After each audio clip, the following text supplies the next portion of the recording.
Do you ever meet somebody and immediately understand why people ruin their lives for love? Yeah, that's a lot like what Venus in the seventh house synastry is all about. In this video, I will be talking about Venus in the seventh house synastry, obviously, and I'll be focusing on the Venus's perspective in this first part, and in the second part, I'll be talking about the house person's perspective.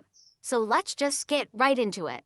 Sometimes the scariest relationships are not always the ones that are just outright toxic. Sometimes the scariest relationships are the ones that bring such a comfort that you don't question the other person. You feel like you know them and that you just blindly trust them. And it really doesn't matter for how long that you've known this person, you just trust them. I love you. You want to build with them, you want to grow with them. You feel like they were meant to be your spouse, they were meant to be your wife, they were meant to be your husband. This is how Venus person feels about the house person right off the bat. Venus really views the house person as having all of the qualities that they want in a partner, specifically in a spouse. They might be really admired by how the house person handles responsibility or how the house person's very mature. There might be a little age gap between the two or just a difference between the two that the Venus person is really drawn to. This leads me to my next point. Venus does not ever view the house person as a casual hookup. Venus views the house person as somebody that they want to build on. They feel immediately relationship-oriented when they're with the house person, and they sort of expect that energy in return too. I'd say that this is a more favorable placement for Venus just because the house person has such a natural ability of making Venus feel, if this is a feminine, her most feminine self, if this is a masculine person, his most masculine self. The house person really knows how to make Venus feel good about themselves and good about the connection. It's very validating for Venus because Venus finally feels chosen and desired, and it's effortless. It's not like Venus is chasing. It feels like the house person is wanting to just give this energy and attention and admiration to Venus without a fight. Venus feels prioritized here, and Venus feels good about the fact that the house person is outwardly showing them affection. The house person could be very invested in Venus, but I'll talk more about their perspective later. It's just that, like, their investment in Venus makes Venus feel valuable. And that's not to say that Venus is out to get anything of material gain from the house person, but it's nice when your person invests in your interest and in what is important to you, and I see that a lot happening with Venus. So yes, this could even be like the house person spending money on Venus's hobbies just to see Venus happy, or spending money on Venus's business ventures, or just helping Venus along the way, and this is coming from a very generous place. Now, Venus could definitely become addicted to the feeling of loving the house person, being in love with the house person, or being loved by the house person. The love is mutual, the harmony is mutual, and I feel like they both bring a very comforting energy towards one another. This leads to the Venus person building a life in their mind, even if this is very early into the connection, and I think that this is where the red flags start to peak a little bit. Venus can forget that the house person isn't perfect because Venus does idolize them, or I guess idealize them a lot more than they probably should.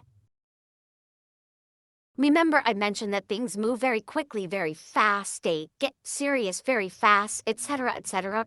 Well, I feel like Venus can be very blindsided to who the house person actually is because they move so fast, because they move so quickly of the dynamic, and because they made commitments very early on before really knowing the house person.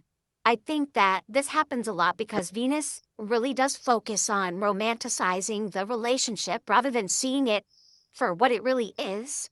And obviously that's not to say that it's all bad, but sometimes Venus can definitely overlook the red flags and see only the good, or see when the two of them are on good terms, but totally miss when they're fighting 4 to 5 times a week. You know what I'm saying? Fighting isn't a super common thing with this synastry. However, I mean, we're all human. We all fight. Aspects also matter too. I digress.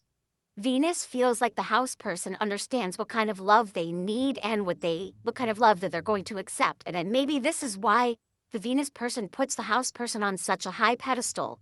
Venus can definitely put way too much energy into the house person and put way too many expectations onto the house person.